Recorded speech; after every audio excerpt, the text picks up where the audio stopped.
Hebreus capítulo 12, versículo 22.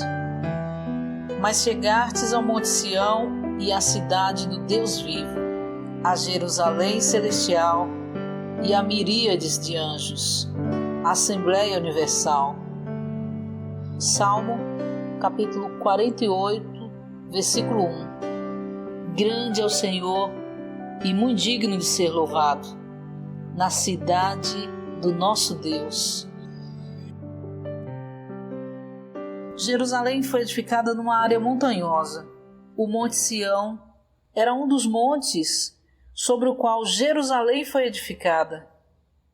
Sião é o centro e Jerusalém é a circunferência. A vida da igreja é a Jerusalém de hoje. Dentro da vida da igreja tem de haver um grupo de vencedores e esses são o Sião de hoje. Conforme Apocalipse 14, os vencedores estão de pé no Monte Sião com o Senhor. Na verdade, em simbologia, os vencedores são o Sião de hoje. Sem Sião, os vencedores, Jerusalém, a vida da igreja, não pode ser guardada nem mantida. A realidade do corpo de Cristo é um viver coletivo, não um viver individual. Esse viver coletivo é o agregado de muitos santos que foram redimidos, regenerados, santificados e transformados pelo Deus processado e consumado que está neles. Por meio desse Deus consumado que habita interiormente, esses santos redimidos foram feitos verdadeiros homens-deus. Por 33 anos e meio, esse homem-deus Jesus foi um homem genuíno, mas viveu não pela vida do homem, senão pela vida de Deus. Para viver tal vida, ele tinha de ser crucificado. A crucificação mencionada no Novo Testamento ocorreu sobre a cruz de madeiro, no Monte Calvário.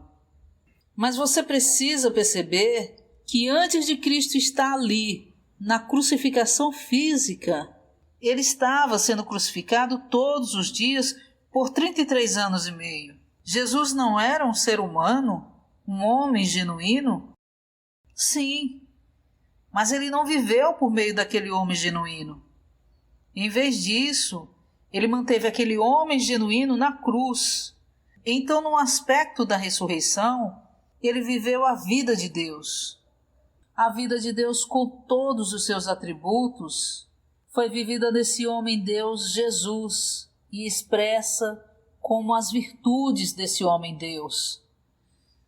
Essa vida originalmente existia só no homem Jesus Cristo, mas essa vida foi agora repetida, reproduzida em muitos homens que foram redimidos e regenerados, que agora possuem a vida de Deus em seu interior.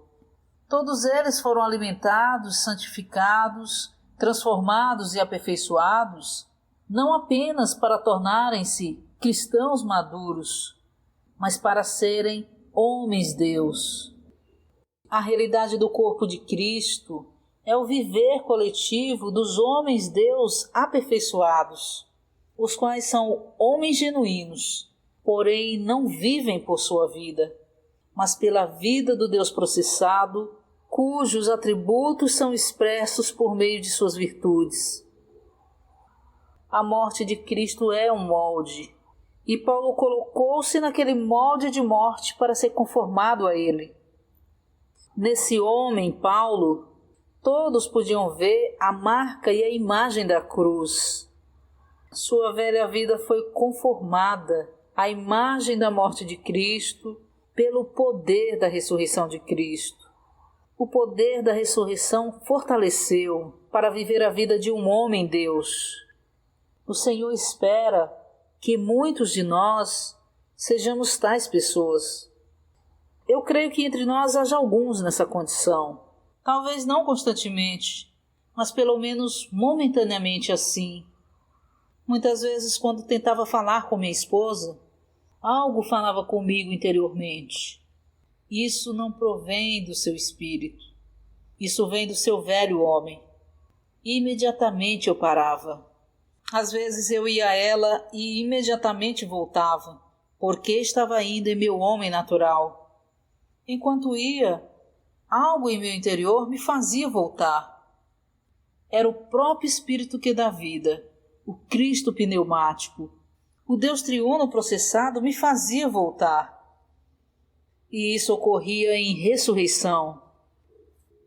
Amados santos, tal viver coletivo é a realidade do corpo de Cristo. É um viver coletivo de conformidade com a morte de Cristo pelo poder da ressurreição de Cristo.